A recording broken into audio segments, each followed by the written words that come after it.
Arja aktar nadifa għal uliedna. Din hija linja gwida l-manifest elettorali tal-Partit Laburista u li fuqha se tkun mibnija l-politika ambjentali ta' gvern ġdid jekk jingħata l-fiduċja. Din il-linja gwida ġiet approvata l-4 flaxija waqt laqgħa bit-tema l-futur tal-ambjent waqt il-Kungress tal-Partit Laburista. Id-deputat mexxej Laburista Tony Abela qal li tul is-snin il-gvern preżenti ma tax eżempju tajjeb fil-qasam ambjentali, fost oħrajn bil-falliment tar-riforma tat trasport pubbliku, fejn aktar nies spiċċaw jużaw il-vetturi tagħhom.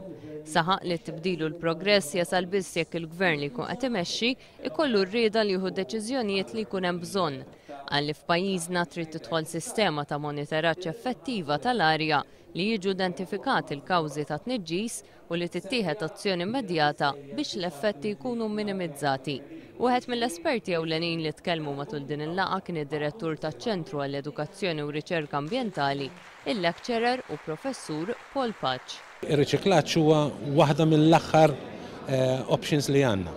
Naħseb l-aktar ħaġa importanti għalli nirriduċu l-ammont tal-iskart u dan ħafna drabi jiddependi mill-istili ta' ħajja tagħna. Ħafna drabi aħna isna noħduha for granted li ċertu affarijiet qegħdin hemmhekk. Jien naf pereżempju li l-karozza tħammeġ pereżempju. Llum hemm il-ġurnata hemm opportunitajiet biex wieħed l-għażliet li jagħmel ikunu iktar sensittivi f'dak li għandu x'jaqsam l-ambjent.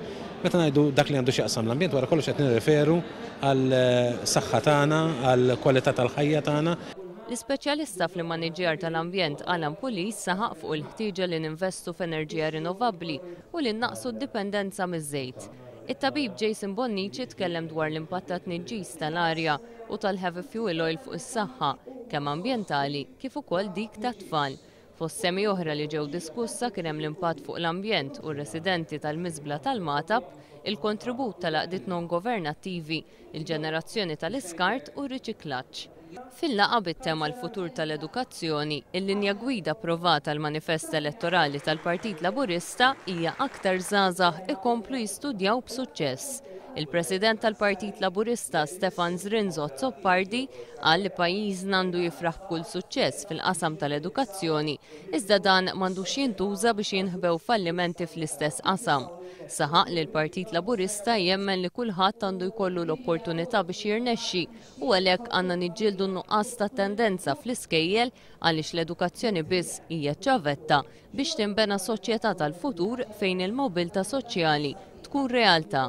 Semma wkoll il-problema tal-illetterizmu u qal li l-iskejjel kollha għandhom jużaw b'mod holistiku ir-riżorsi kollha tal-pajjiż biex it-tfal kollha jirnexxu. Il-kellim ewlieni f'din il-laqgħa kien John Bencini, edukatur u ex-president tal-MUT. Fit-2009 spiċċajna mal-pajjiżi tal-Unjoni Ewropea spiċċajna fit-25th place isna. Ġifieri żewġ pajjiżi tal-Unjoni warajna, ir-Rumanija u l-Bulgarija. Ma tantx reklam sabiħ da. Dawn il-pajjiżi li huma aħjar minna, il-Finlandja b'mod partikolari, x'qed jagħmlu li aħna maħniex qed nagħmlu. Hemm ħafna affarijiet li ma qed jagħmlu ma aħna maħniex. Tajjeb jiena semmejt id-decision making. Il-għalliema qed jitħallew tagħna barra mid-decision making bħal pereżempju l-kurrikulum minimum nazzjonali. L-għalliem Wilfred Buttigieg tkellem dwar l-importanza li l-gvern jisma' u propona li ssir konferenza annwali għall-għalliema u l-stakeholders kollha fil-qasam edukattiv biex il-gvern jisma' lil dawk li jaħdmu f'dan is-settur. Brian Vassallo, għalliem u riċerkatur, saħaq li hemm bżonn li nindirizzaw l-isfida l-ġdida ta' żvilupp fl-edukazzjoni multikulturali.